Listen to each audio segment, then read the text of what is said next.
Hi, welcome everyone. Thank you for joining our webinar today.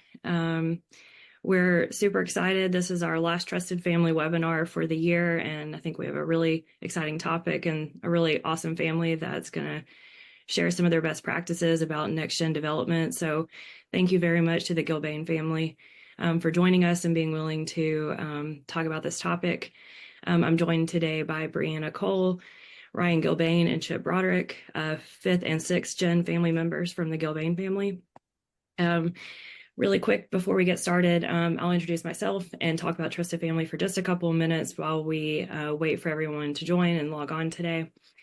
So I'm Katie Darnell. I'm the Business Development Director for Trusted Family in the US and Canada. I've been with the company about 4 years, and I am also a 4th gen family member and next gen member of a family business based in Tennessee. So also personally excited to learn a lot from this webinar today. So for those of you who may be new, never joined a Trusted Family webinar before, Trusted Family is a software company. We were founded by 2 next gens and family businesses that were based in Belgium. We've been around for about 15 years now, and we have over 200 clients across the world. That is family businesses and family offices. And our primary goal as a software company is to help family enterprises solve communication and governance issues using technology. And we hope that our goal is by using this technology, family enterprises will just be able to operate better as a whole. In order to anchor that technology, we also build out a community. We have a success team that works very hard to build out the community of clients that we have. And they will put on a couple of in-person events a year and run virtual events throughout the year too, where we highlight and bring on either an advisor or a client and family just like the Gilbane family to share best practices. We believe that sharing best practices, hearing directly from the families, just helps make the whole community better. So with that, a couple of housekeeping items. There is a Q&A in the webinar today. So as we go throughout the webinar, if you come up with a question that you want answered, just please put it there and we will get to it either throughout or at the end of the webinar. And so with that, I'm going to let my other panelists here introduce themselves. I'm going to let Brianna start.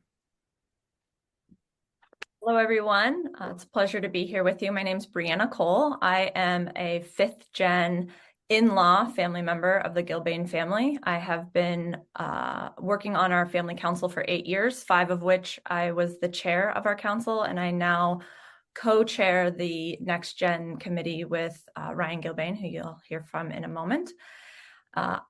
This is a volunteer, or I should say not a full-time job. I do also work in financial services in my day job, helping other families. And I have 2 young kids that are 5 and 3. My husband works for our operating business, and we live just right outside of Boston, Massachusetts. All right. Hi, everyone. My name is Ryan Gilbane. I'm a 5th generation family member of the Gilbane family, as well as a member of the Gilbane Family Council for just about the last 5 years. I do not work for Gilbane Construction Company. I actually work for a company called Propeller, which is a software platform to manage construction and earthwork sites through 3D drone mapping. Prior to that, I had a couple of kind of more unconventional jobs. I would say I was a wildland firefighter in Oregon for some time and a commercial fisherman up in Alaska before coming to Propeller about 5 years ago. And I did grow up interning with Gilbane Building Company for years and years. It was my first job when I was 14 years old. So kind of grew up in and around the family company. Although after school, I went to the University of Denver, pivoted and kind of went to more of a technology side of the construction industry. So very excited to be here and chat to everyone about Gilbane, NextGen, and some of the things that we've been doing with family education over here. Great. Katie, appreciate you and the Trusted Family Network for having us on today. My name's Chip Broderick. I'm a 6th generation member of the Gilbane family. I grew up in Rhode Island and I went to Brown, like many others before me in our family. I live and work in Boston now. And I've held positions on both the debt and equity side of the real estate business. Today, I work for GID, which is a real estate private equity firm based in Boston. It's actually a third-generation family business founded by the Wallace family in the 1960s. And we primarily invest in multifamily and industrial real estate across the U.S. With large institutional separate accounts. And so similar to Ryan, I spent multiple summers growing up interning at Gilbane, so very familiar with the business. I have a father who's very involved in the business. And my relevance here today is I'm not on the family council, but I was part of the original NextGen cohort. So I'm here to, share my experience and some of the takeaways that I had from the programming that Bree and Ryan put together. Awesome. Awesome. Thank you guys so much. So we actually have a couple of PowerPoint slides that we're going to start with. Brianna is going to share kind of their family governance story to help set up how they came to these NextGen initiatives. So I'm going to work on sharing my screen here, and I'm going to let the three of them take it away. Okay, excellent. Thank you. So for many of you, our family can act as a glimpse into the future. Here on the slide, you see a photo. This is from our 2022 Gilbane Family Summit. This is an event that we host every 3 years where we get our family together, usually at a fun resort, to really work on our family bonding and our family glue and building relationships between all of us. Here pictured are 207 of our family members. We have 4th through 7th generation represented. And for the last 8 years, I've been involved with our family governance through our family council, as I mentioned. And for those of you who are not familiar with us, we were founded in 1870 as a construction company in Rhode Island. We are now one of the largest general contractors globally. And we also have a real estate and development company that was founded in 1970. We specialize in large-scale commercial construction. And while we have many projects, I believe the number right now is 750 active projects. Some of our claims to fame are that we've been one of the largest builders of K through 12 schools in the United States. We joint ventured on one of the largest projects in the history of the United States, the ExxonMobil campus. We've built many of our nation's iconic buildings, including the World War II Memorial, the Vietnam War Memorial, and the Lake Placid Olympics. We are right now working on the Buffalo Bills Stadium, so something a little high profile. We are entirely family owned and have been throughout our entire history. So here on this slide, what you're seeing, if you go back to the previous slide, Katie, sorry. We currently have 230 living family members. I actually presented this slide in March, and at that time we had 211. So somehow in 9 months, we've added 19 family members to our family, which just speaks to how quickly we are growing. And this includes both spouses and children. We have, as I mentioned, 4 living generations, and you can see on this slide how many people we have in each generation and the estimated ages. If you go to the next slide, as a business, we've been in commercial construction real estate for over 150 years. We have 3,100 employees. And our current revenues are about $7.5 billion, and we have 45 offices globally. So a little history on the timeline of our governance specifically. In 1952 was when our foundation was founded by our 3rd generation family members, but it really didn't play an active role and didn't serve as an integral part of our family governance until much more recently. In 1998, we formed our first independent board of directors, and in 2004, the need for a family council was identified and a task force was created to work on the structure alongside Harvard University. And the council was officially launched in 2005, so almost 20 years ago. In 2007, we established a voting trust, which helps aggregate our A voting shares and elect our independent board of directors.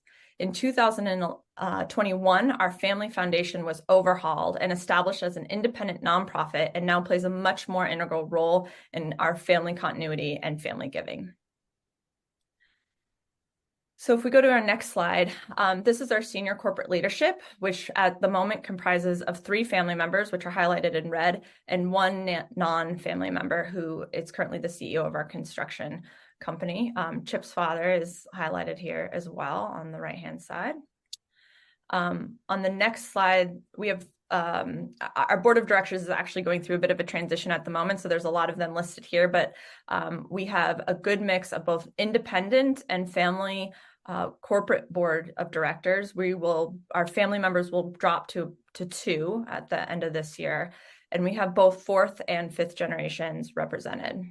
We're honored to have a really talented group of independent board of directors who help us run our corporation.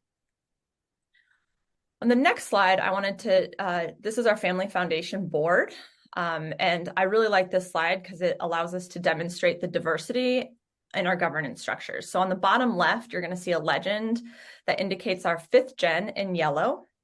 Our 6th gen are blue, and then our spouses are in red. And in fact, on our foundation, we have spouses of both our 5th and our 6th generation family members serving. On the next slide is our voting trust. So over the past few years, we have successfully transitioned the leadership on our voting trust from our 4th to our 5th generation. In fact, you're not going to see 4th generation on any of our family governance structures anymore. So that has been a big succession work of ours over the last decade or so. On the next slide, you're going to see our family council, which is similarly diverse by both generation and in-laws, including myself in red. And if you go to the next slide, so our family council currently has 7 committees. Until about 2 years ago, the council had much more of a top-down structure, but we revamped the structure to a hub and spoke model. We have the chair sitting in the middle, who really helps coordinate and organize most of the work being done on the committee level. I don't want to diminish the amount of work that our chair does. It is a big job, and we're incredibly grateful for our family members who are willing to lead this robust governance structure.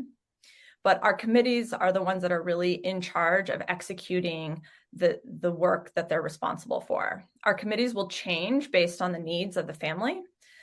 And a big reason for the restructuring was to accommodate our fast-growing family and the increased demands on our council. So for many of you that have cousin consortium families like ours, you can sympathize with the challenges of continuing to develop a deep bench of family members that are both able and willing to serve on these structures. So we have found that a committee structure helps develop our bench of talent. So if you look at our current committees, we have communications, which is where we distribute information down to our family members. We use Instagram, we use text messages, we use email newsletters as well as other ways to communicate. Legacy and technology, I just have to shout this one out. This was our committee that really helped us implement Trusted Family. This has been a couple-year effort, and it's been an integral part of the way that we can effectively communicate and aggregate our family together in a digital way. So that's been a big addition to our governance structure. Our summit is that event that we kicked it off with at the beginning, a big event that we host every 3 years. We have usually 3 other events on an annual basis at a smaller level, but the summits are a really big one. And Bree, what's the participation rate on the summit? Like, what percentage of the family do we get there? Thanks for asking, Chip. Yeah, for the summit, we usually get high 90s participation. So almost every single family member will attend. Sometimes we're contesting with a wedding or 2 that might get in the way, but generally we have everybody there, which is a really big, something that we're very proud of. We have personal philanthropy, which is separate from our foundation. It's really just to highlight the philanthropic works of our family members. Our planning committee works on other events, NextGen, which we're going to spend time talking about today, and then education, which really helps develop our education curriculum. So the last slide that I'll cover is really just about the work that all these governance structures do. There's many things that we try to accomplish, but some of them are the transitions from family management to non-family management over the years. We've done the succession planning from our 4th generation to the 5th generation. election of non-family board members, educating and communicating with the family, creating family glue and event planning, formalizing our NextGen curriculum, maintaining governance documents and frameworks, and then investing in and implementing technology for the family. So I'm going to go ahead and now that we've given you a bit of an overview of just our broad structure, we're going to dig into the meat of the topic today, which is about our NextGen program. So I'm going to kick it over to Ryan to cover, to start that conversation for us. Thank you.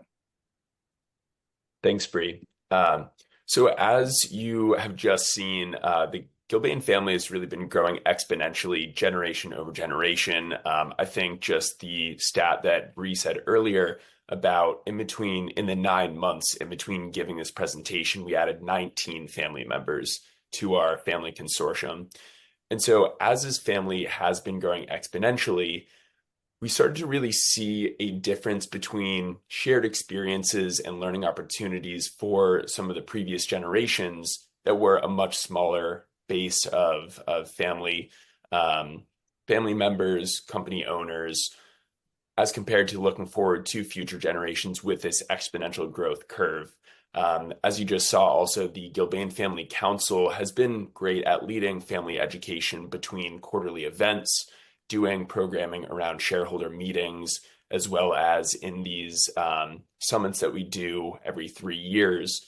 But it kind of started to raise some questions about how do we keep future generations engaged, right? How do we build a family glue that has really kept our family together and engaged and participating in the company, acting as engaged stewards of the company as we're growing exponentially, as people are starting to live all across the country as well. And especially with more and more people working outside the company, what's the best method of sharing knowledge of Gilbane, sharing some of the core tenets of Gilbane that previous generations really were able to work and collaborate on organically.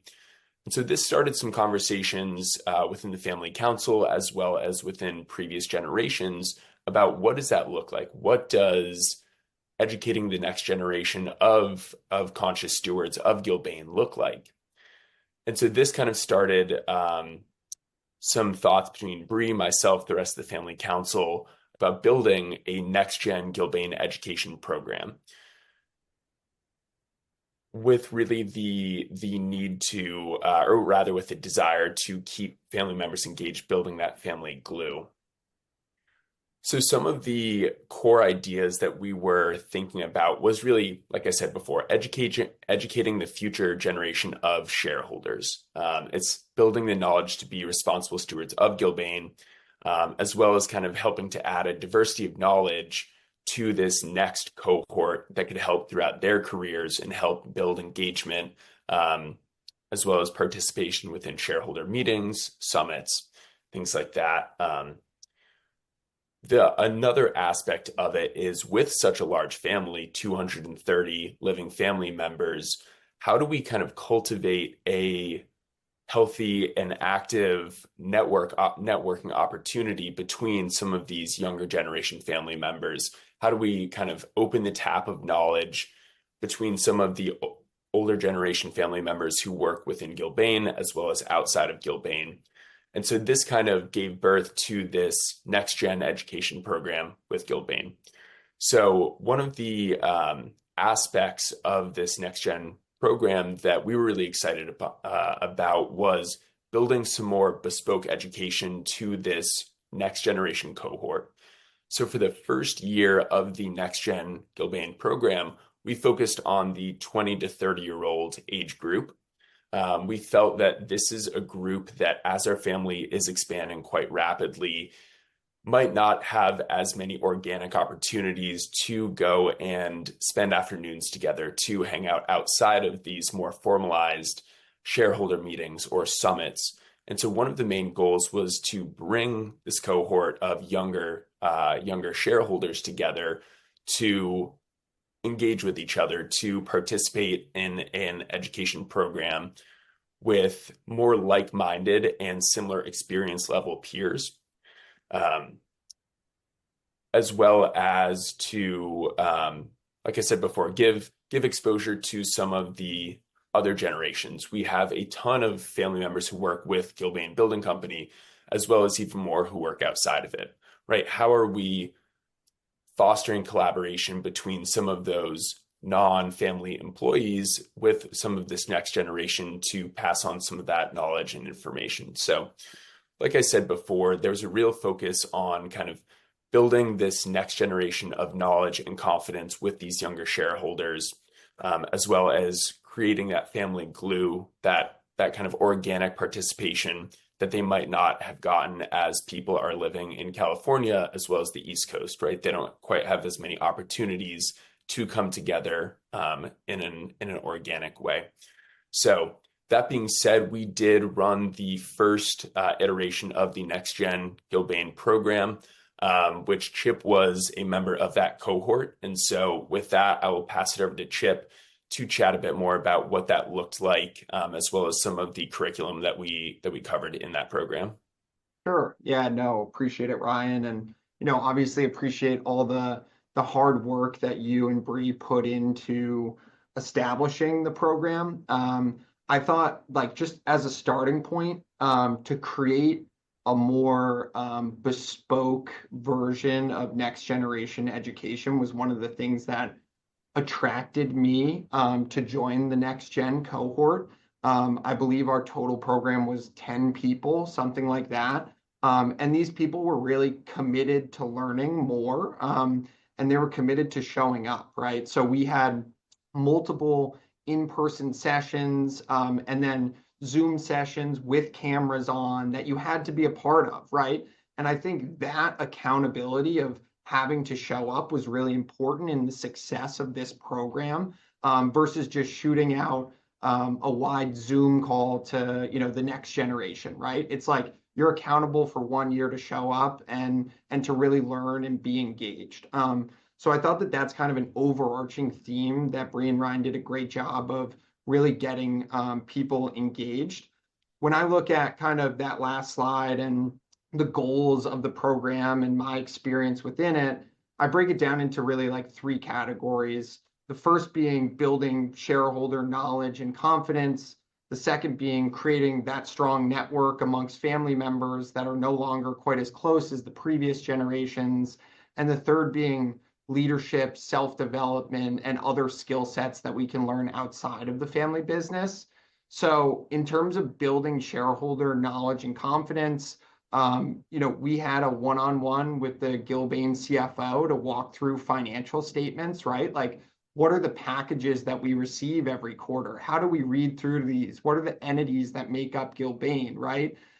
We also heard from the building company and the development company leadership on how the businesses historically have run, where they're going. And it's a really, it's a unique opportunity because there's only 10 people in the room and you're with company leadership, right? And so instead of it being a shareholder meeting where there's 100 people and there's a lot of big personalities in the family, like, you're one of the younger generation that can ask questions and you feel more comfortable doing so. I think Bree and Ryan also did a great job incorporating family businesses in our education that weren't just Gilbane.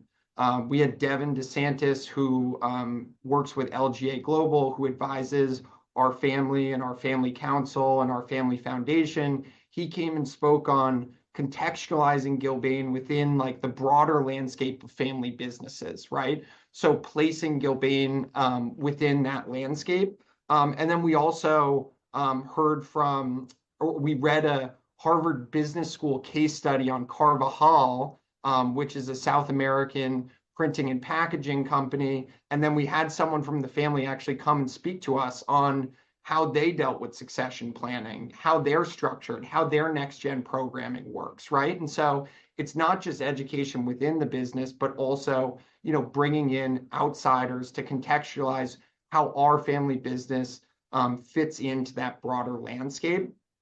On the second point, in terms of creating the strong network amongst family members, I think it's important, like, when you look at our family tree, when we go to these summits that we talk about, and there's 90% participation, we got 230 family members, like, our family tree is so damn wide. Like, we can't fit it on one single billboard. It's like 4 billboards attached, right?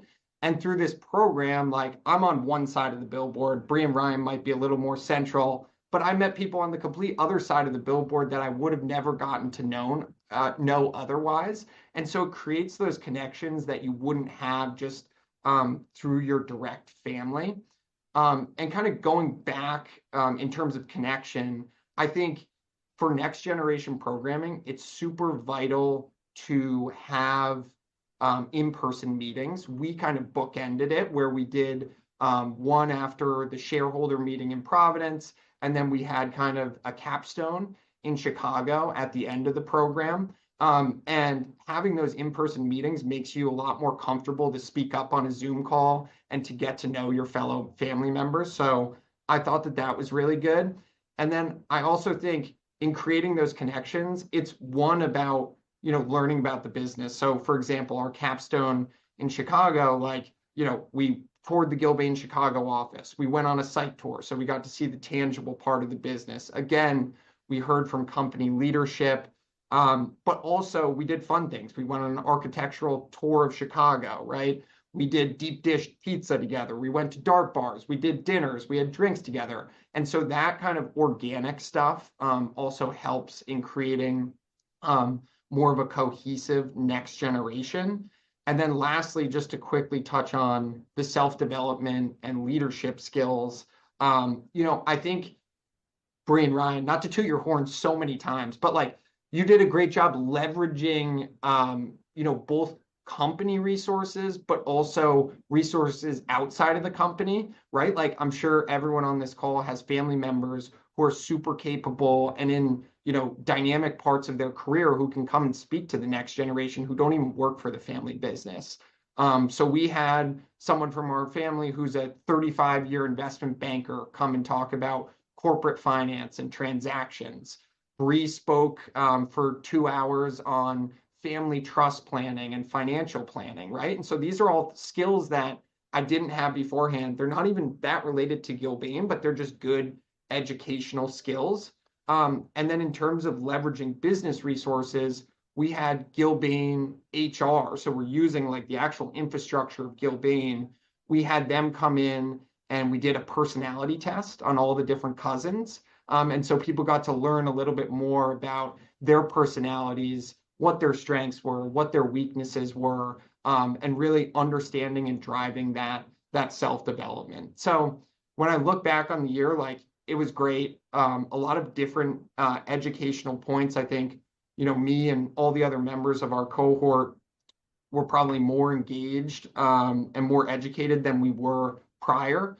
And there were skills there that I didn't have prior that I came out either about the company or not about the company that I developed through the program. And I think, most importantly, when we go through those councils and the family trusts and everything, you need people who are engaged to participate. So I think by participating in this Next Gen program, you're going to have people in the next generation who are more likely to contribute to the business or the family council or to the family foundation or to get involved. So I think that's kind of my key takeaways and some of the programming that Bree and Ryan put together. Awesome. Thank you so much, Chip. So we've got about 25 questions that have come through. So before I jump into those though, I was curious, this is probably for Bree and Ryan. Can you talk through a little bit about the pre-planning that led up to creating this cohort? What resources did you pull from? How long did it take you to put together the cohort in order to fully launch it? And how did you figure out who the first 10 people were going to be to go through it? Yeah, happy to. So I served as chair of the council for 5 years before really starting this Next Gen program. So this had been something I had been incubating in my brain for many years. We'd really, as a family, probably one of the weaknesses of our governance structure is that we haven't been great at doing bespoke education by demographic. And this program is a great start, but we still have a long way to go. We don't really have much targeted to our really young family members, high school, college. So we certainly want to build upon what we've started here. But a couple things to get started. One, we really wanted it to be the participants, as Chip alluded to, needed to have buy-in. So it was an application process. People needed to want to apply to the program, and we set very clear guidelines at the beginning as to what the commitment was going to be. So we already had the full 10 months of dates planned out, where they were going to be, what times they were going to be, so that if they applied, we made it very clear that the expectation is that they were going to attend all of it, obviously within reason. Some things come up, but so that was number one. So we needed buy-in on both sides. I think I've seen a lot of next-gen programs in other families where I think people get frustrated because they develop a curriculum and then they sort of push it out there and there's not a lot of uptake. And so I think that was one aspect of this program that I thought was really critical. Chip highlighted very eloquently, a handful of the different programs that we started. So there's a lot of resources we needed. Trusted Family was a really great aspect of this. We obviously created a group within our Trusted Family platform. That's where we did the application process through. That's where we had our messaging boards. That's where all of the content material was posted, etc. So being able to have a technology platform to help run this is really crucial. And then having access to the networks that Chip talked about. Our family members generally get a lot of Gilbane education, right? If they're going to shareholder meetings, if they're going to things, they're hearing stuff about the corporation. And so the other thing that was really, really important to Ryan and I was that this felt very exclusive. This was content that other families weren't getting access to. We have some really funny stories about this. In fact, so Ryan's father being one of the violators, and we would have some sessions, and all of a sudden, like, fourth gens would be creeping into the back of the room and sitting, trying to hear what we were talking to our next gens about, and we'd have to sort of kick them out, because the whole concept is that you're going to apply to this, you're going to commit to the program, but you're going to get content that you're not going to get anywhere else. And I think that exclusivity of the program really helped elevate the content and make it desirable for everyone. So because there's so much interest by older generations, even, we've talked about as a council about expanding it to other ages. And so I would just say, one of the challenges, though, is that this kind of program takes a lot of resources. And so I think that's one of our challenges going forward, is making sure that we continue to have people interested in the program, but also that we can resource it effectively. It's a lot of work on people like Ryan and I to execute this. We had a lot of other help through the council and other parts of our business to execute, but it does take a lot of resources to keep it going. And Bree, just to add on to that, a couple thoughts here. First was on kind of this opt-in side of this programming. I think it was, like Bree said, really important to have buy-in from that next generation that we were targeting, right? If we had rolled it out and said, hey, we're doing this program, webinars at this time, I think it would have been, I think that we probably would have had less engagement, but by kind of having it be an application process, sharing a flyer with some of the sessions and some of the curriculum that was put together both by Bree and myself, but also by leveraging some of the resources we had brought in to help run some of these modules. I think that really helped build out the depth of the curriculum in addition to the breadth of it. Also, by leveraging Trusted Family as the application platform, it really felt like a clean way to bring in all of these applications in an easy to digest place. So it was an opt-in, it was an application process to join the NextGen cohort. From there, we kind of went through some of the different applications that came in.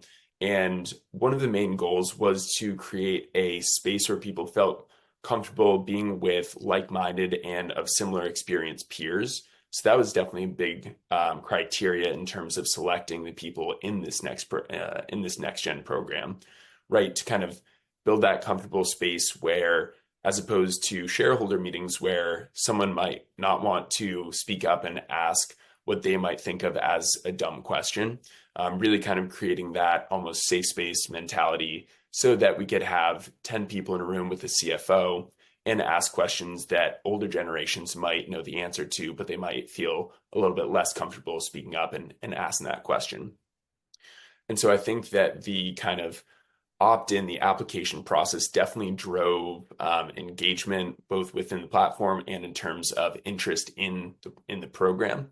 And I also think that looking forward to future iterations of this program and future iterations of more bespoke education, I think that this program was a really great marketing tool as well, right? We saw older generations really interested in the curriculum in some of these sessions to the point where they were kind of, like Bree said, my dad was a violator of this, sneaking into the back of the room and propping up his phone, trying to kind of take pictures of the slides and about some of the content of our sessions. But I think it really drove a desire from other generations, not just this 20-something-year-old cohort, to be more engaged and to learn about this stuff. Because although a lot of the curriculum was outside of the typical Gilbane shareholder meeting content, I think I got a ton of feedback saying, hey, we want this education for future generations, for the 50-year-olds, for the 60-year-olds,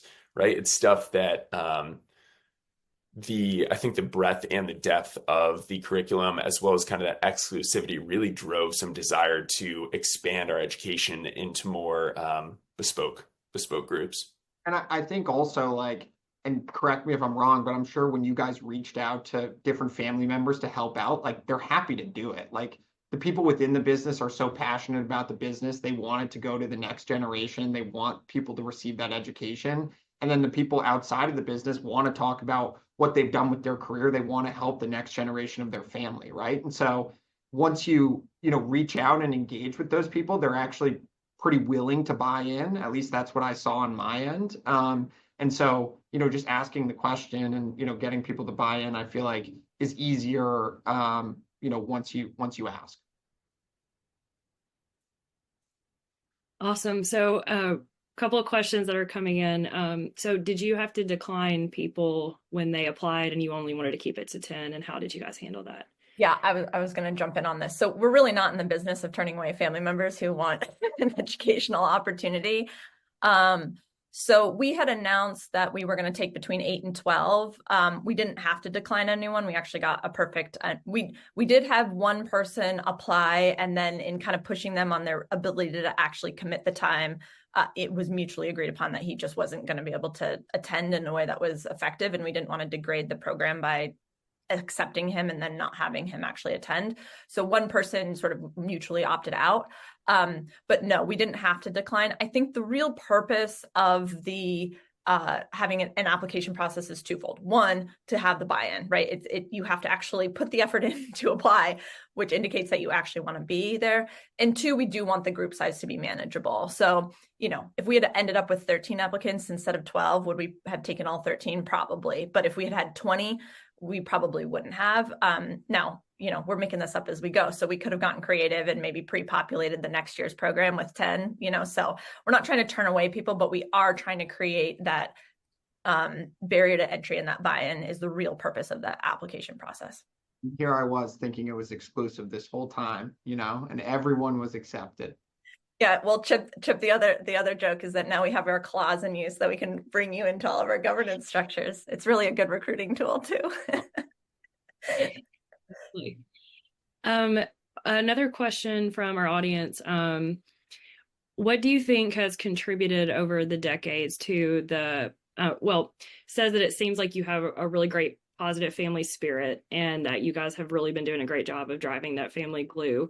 So what do you think has contributed over the decades to that positive spirit in your family? Because not all families, they still have low engagement and some more difficult relationships. And so if there's a couple of things that you could share that you think maybe help contribute to that.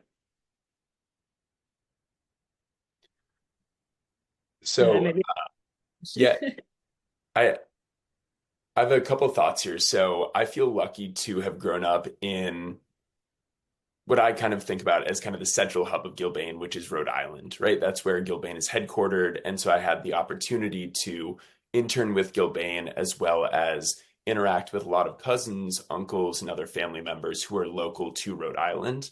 But I think especially as we get older and people start to naturally move out across the country, I think coming back together and having events like the Gilbane Family Summit that we do every 3 years has been really massive in terms of continuing to build that spirit, build that family glue, and keep people engaged with each other as well as the business, right? Kind of having an excuse to come together. We have gone to 2 different locations for the Gilbane Summit within the last, I guess, 9 years now. One was up in New Hampshire and another was in New York, kind of both out in the mountains. And so I think that by going to a location and kind of billing it as a weekend with cousins, with family members, as well as education on the business, in addition to some shareholder information and education, I think that really kind of was enough of a draw to attract people out to these summits, and kind of foster a space to engage with each other naturally. And so, yeah, I think that the summits have been great, as well as kind of that, I guess I was lucky to experience just kind of the natural gathering, being kind of based in Rhode Island, close to the company.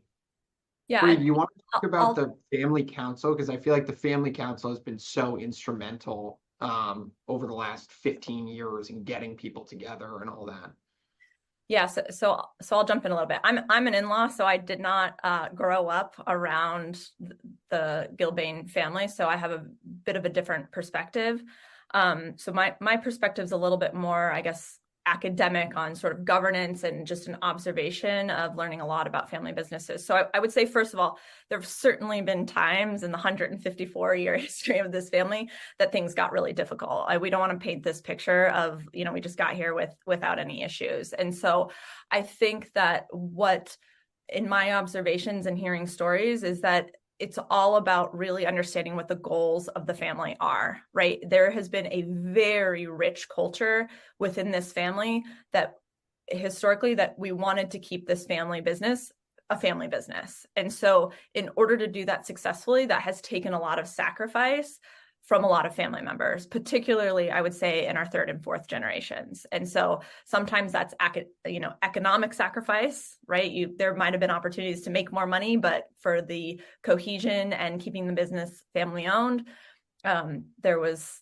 emotional sacrifice. There was certainly labor. I mean, we've had some family members dedicate their lives to making the business what it is, and ownership in the company isn't equal and is not merit-based, right? I mean, you're born into the number of shares that you have, and that does not always equal the amount of work and effort that goes into the business. And we've seen some family members really just dedicate their skill and blood and sweat and tears into this business, even if that wasn't always, the most equal scenario. So we have to just commend that. And that is a very strong cultural value within the family. Gilbane has very, very deep values, and those are really communicated throughout the family.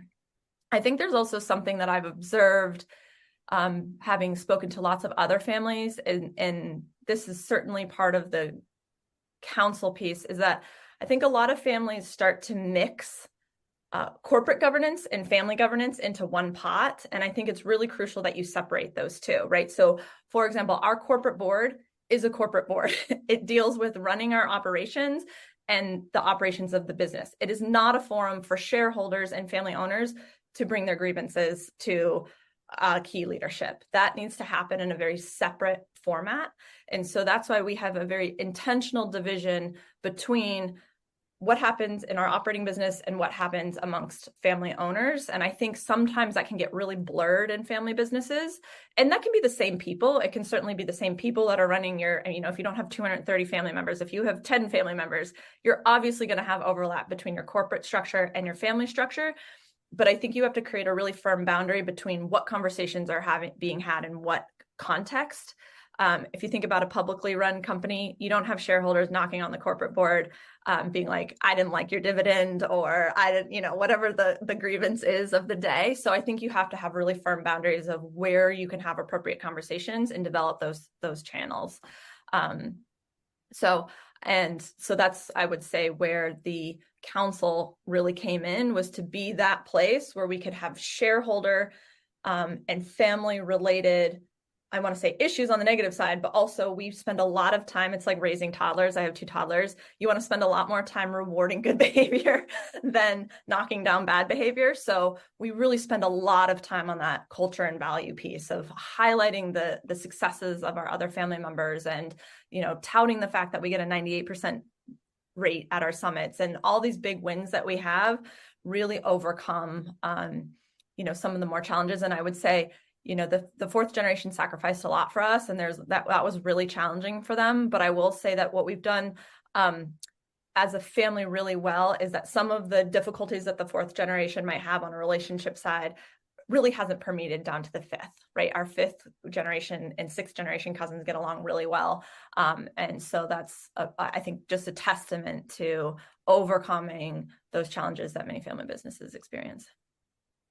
Yeah, and I think like the 4th generation, like, to give them their flowers, like they also put together the board of director, like the outside board of directors, right? And so like when I look at the family business that I, you know, am a part of today at GID versus Gilbane, like they're a 3rd generation family business. They don't have an outside board of directors. It's 2 brothers who are still alive, who are in their 90s, right? But as you move through the generations, it's really important, I think, and it helps to create some, you know, peace and some peace on the business operations side of things, to have that outside board of directors, you know, expertise and perspective. And then to Ryan's point, like I also grew up in Rhode Island, got to be around the business, have dad who's involved in the business. But I think as a family too, like when we come together for the summits, like there's a lot of shared values and shared culture, and a lot of people, you know, have a love for the outdoors and a love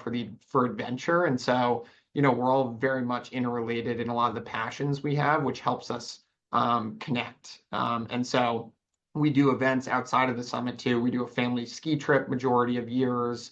And then also, like most recently, we all gathered for the Brown Harvard football game, and then we'll do it up in Boston when Brown and Harvard play up here and in Providence. And so, you know, finding those ways and those things that people are passionate about, and finding different ways for people to connect would be, you know, my 2 cents. So another question we have is, after the initial cohort, what edits to the programming for the next gen would you make, if any? How would you change the program going forward? And maybe also, like, what are you looking to do maybe next in this process? Yeah, so a couple of things. We're rearranging the order of the content a little bit. So for example, Chip highlighted that we did an insights personality test. I don't know if any of you guys have done something similar to that. We did that at the end. And in retrospect, we probably should have done it in the beginning so that everybody had an idea of how to work together from the beginning. So there's certainly some rearranging of the components.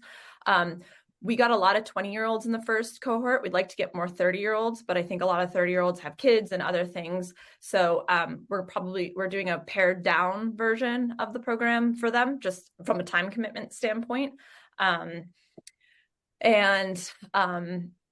So those are probably the biggest things, but it is hard to continue to, you know, keep interest and resource this, and from both ends. So, you know, just adapting as we adapt it to different age groups.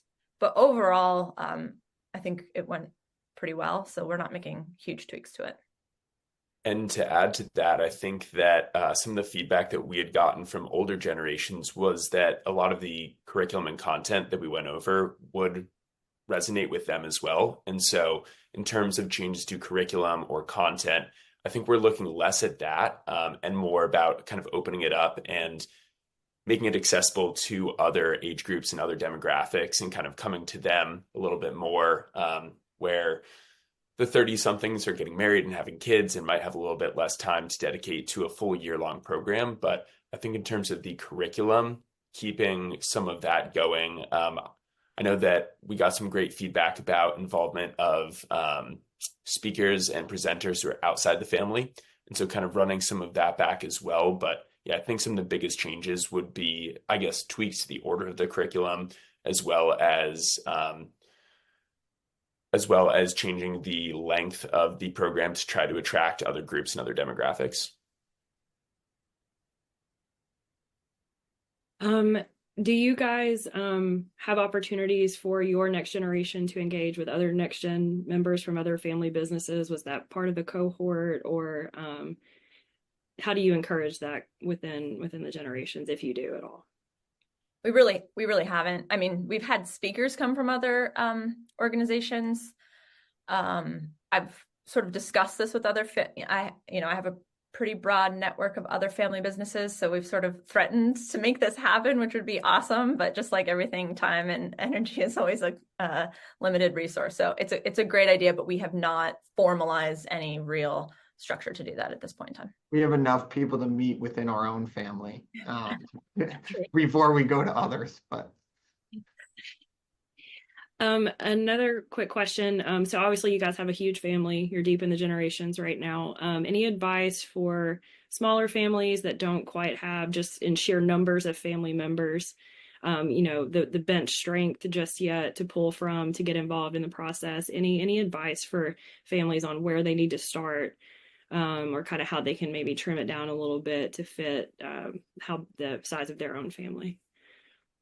Sure. I mean, we obviously have a unique situation and having a lot of people that we can pull from. Just to give you an idea, we have, well, at least when we did the program 2 years ago, we had 35, 20 somethings. So we have a big family to pull from. So I'm sympathetic to that. I would say generally, obviously, if you have 3 or 4 next gens, quote unquote, a program like ours probably isn't as applicable. But I would say in general, my point of view is that the younger generations are always going to be more capable than I think the older generations tend to give them credit for. And so what we try to really do is create scenarios where they can, really flex that muscle.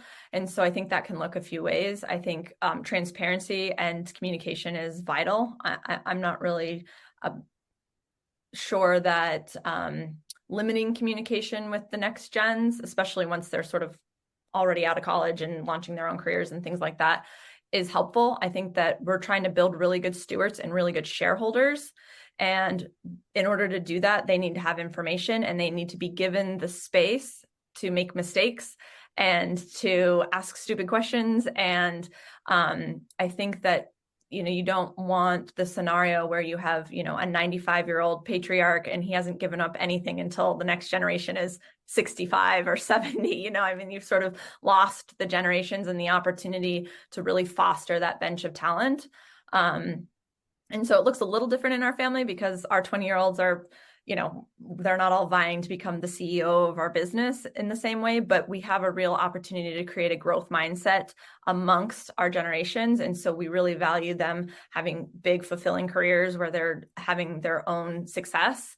And so we view our platform as a way to leverage that. So I guess in part, I would say find scenarios to give them the opportunities to really grow, to fail, to ask questions, give transparency, and give them accountability. I think people are very good at rising up to the challenges that you give them. And so that's the kind of the mindset that we try to take.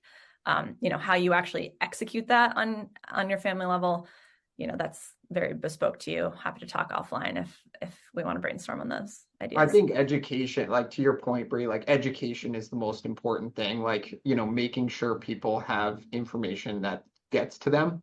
Because I feel like in a lot of, younger family businesses, the information isn't disseminated quite as well, or it's held between a couple of people. And so, encouraging people to learn about the business, the growth mindset, as Bree said, and, to get educated on it and to encourage that rather than try to hide things would be my thing. And then, secondly, it's like leverage what you do have. I talked about us bringing in certain family members who are outside of the business, who had interesting careers for us to hear about, right? And we've done similar stuff at our summits where we have career panels of people who work at technology companies that are completely not associated with Gilbane, right? And so, leverage the resources that your family does have, even if it's not the same resources as a company that's, 7 generations old, whatever. Leverage what you do have and bring in, the family members who are willing to dedicate their time.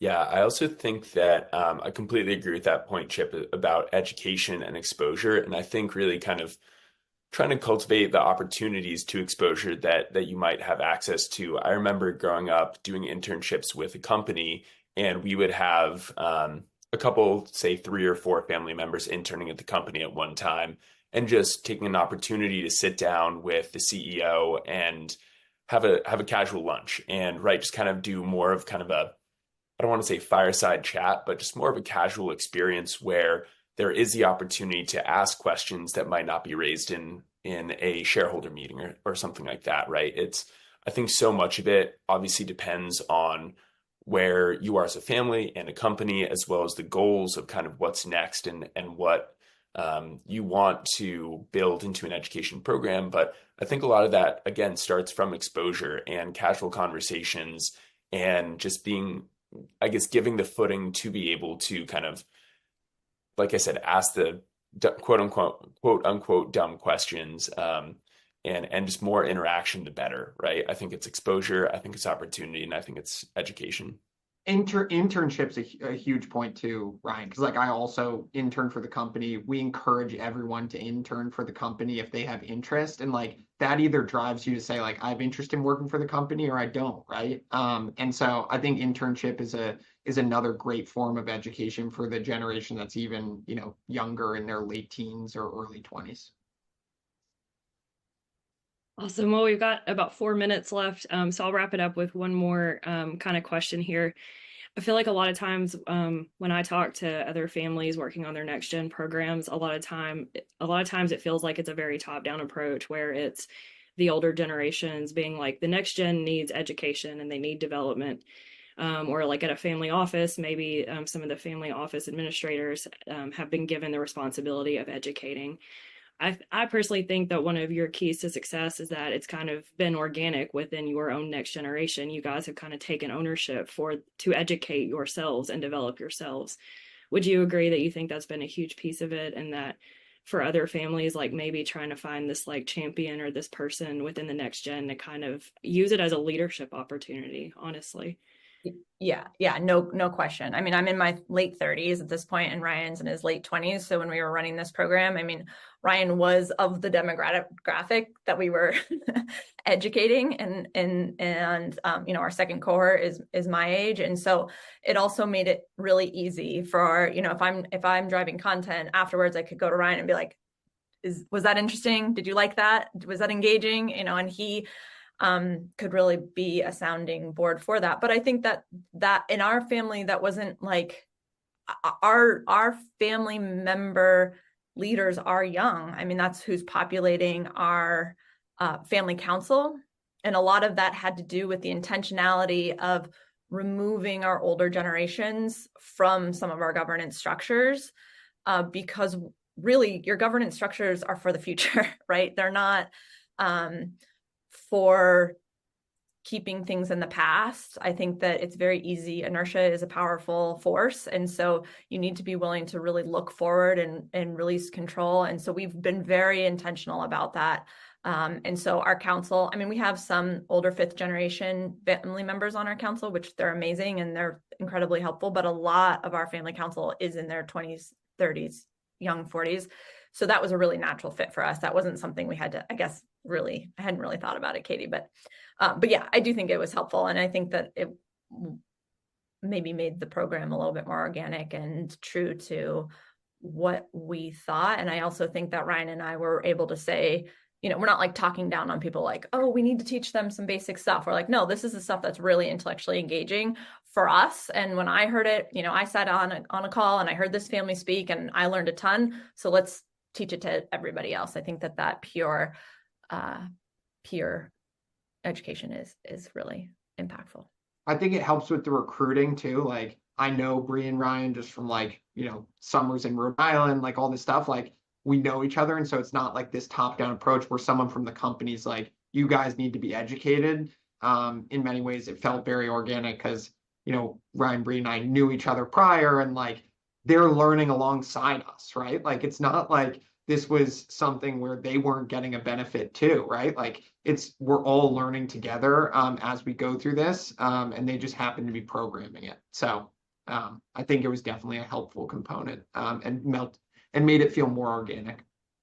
Yeah, definitely seconding that. And then I would also say an added benefit for us was kind of that more qualitative aspect of it, right? Building the family glue, engaging with family members who might not have as much exposure to. So kind of from a selfish perspective, that was another aspect that I really thought was resonated with me. But yeah, I think that it definitely I felt like I was in a position where I could really learn from some of these sessions, interact with peers in a way that I probably would not have had access to otherwise. But I think it definitely kind of built engagement, drove interest in the program, having that kind of younger generation to help to pull in these resources and foster a program like this. Yeah, and Katie, I know we're out of time, but I just wanted to say thank you so much for having us. And if any of the attendees want to reach out or be connected with us, we're happy to do that. So yeah, great. We have several questions still on here. So if your question didn't get answered, some of it's a little bit more technical about the structure of your family and everything. If you want to follow up with us after the webinar, we'll get you connected, and I'm sure they'll be happy to answer questions and help out on a more personal level. But yes, so we're at the top of the hour. Thank you so much to all three of you. It's been a wonderful topic. Most questions I've ever had in a webinar. So thank you so much for the awesome dialogue. This is our last webinar for the year, but be on the lookout for our webinar starting in 2025. If you have any questions, just shoot us an email. And yeah, thank you again so much for joining, and thank you to the Gilbane family.